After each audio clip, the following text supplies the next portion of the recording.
श्री स्वामी समर्थ दत्तश्री किचनमध्ये तुमचे मनपूर्वक स्वागत आहे। तर आज आपल्या किचनमध्ये नॉनव्हेज पनीर बिर्याणी बनवणार आहोत, पण इथे पनीरचा वापर केलेला नाही आहे।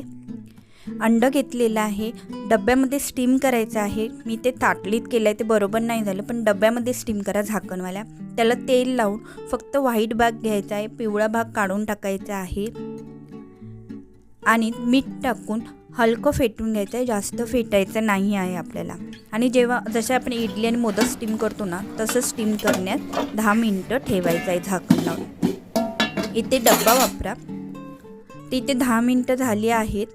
इथे अंड स्टीम झालेला आहे। हे झालं आपलं नॉनव्हेज पनीर। ते थंड झाल्यावर ह्याचे काप करून घ्यायचे आहेत। ते बिर्याणीचा राईस बनवायचा आहे। पाणी तापत ठेवलं आहे, लिंबू, दालचिनी, लवंग आणि छान उकळल्यानंतर त्याच्यामध्ये तांदूळ टाकायचं। बिर्याणीचा 90% कुक करायचं आहे। ते पॅन घेतलेले, पॅनमध्ये तेल टाकल्यानंतर 2 मोठी वेलची, 2 दालचिनी, लवंग, काळी मिरी 3-3 टाकलेला आहे। कांदा घेतलेला इथे 2, तो मी टाकलेला आहे। थोडं परतल्यानंतर त्याच्यामध्ये टॅमॅटो टाकायचा आहे। टॅमॅटो मी 1.5 घेतलेला आहे, तो टाकायचा आहे ह्याच्यामध्ये। आणि कोथिंबीरच्या दांड्या टाकायच्या आहेत। ते परतून घ्यायचं आहे। थोडंसं सॉफ्ट झाल्यानंतर याच्यामध्ये आपण काजू टाकणार आहोत। काजू 10 ते 15 घेतलेले आहेत मी। नंतर थोडंसं अजून शिजल्यानंतर त्याच्यामध्ये मीठ टाकायचं आहे आणि कसुरी मेथी टाकायची आहे आणि छान टॅमॅटो सॉफ्ट होईपर्यंत आपल्याला शिजून घ्यायचं आहे। शिजल्यानंतर हे थंड करून घ्यायचं आहे। थंड केल्यानंतर मिक्सरमध्ये वाटताना, हे थंड झालं आहे, मिक्सरमध्ये वाटताना कोथिंबीर पुदिना टाकायचा आहे, थोडासा दही टाकायचं आहे 3 टेबलस्पून आणि एकदम छान बारीक पेस्ट करून घ्यायची आहे आपल्याला। तिथे मी पेस्ट करून घेत आहे। टोपामध्ये तूप टाकलेलं आहे आणि तेल देखील टाकलेलं आहे। हे छान तापल्यानंतर जी आपण ग्रेव्ही वाटली होती ना, ती ह्यामध्ये टाकून घ्यायची आहे। थोडा वेळ शिजून घ्यायची आहे। झाकण लावून शिजवला तर अतिउत्तम। नंतर त्यामध्ये आपल्याला तिखट टाकायचं आहे। इथे मी काश्मीरी मिरची पावडर 1 टीस्पून घेतलेली आहे आणि ½ टीस्पून आपला घरातला तिखट मसाला तो टाकलेला आहे। ते हे परतून घ्यायचं आहे। परतल्यानंतर त्यामध्ये आपल्याला गरम मसाला, धना जिरा पूड हे टाकून परतून घ्यायचं आहे।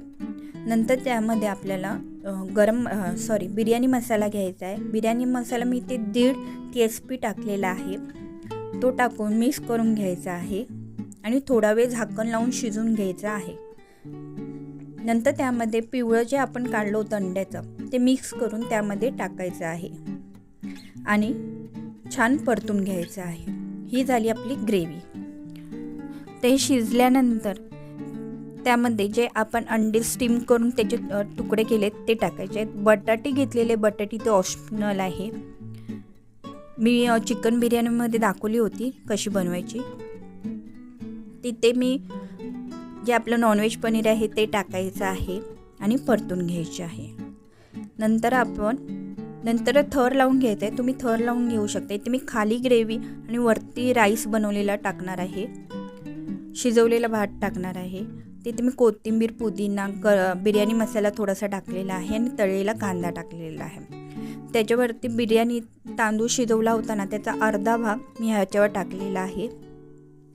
परत कोथिंबीर, पुदिना टाकून बिर्याणी मसाला ही प्रोसिजर परत करून वरती परत उरलेला शिजवलेला भात टाकलेला आहे। परत तसंच हे लावून कोथिंबीर, पुदिना स्प्रेड करून मधोमध वाटी ठेवलेली आहे आणि साईडने पिठाचा गोळा लावलेला आहे स्टीम देण्यासाठी।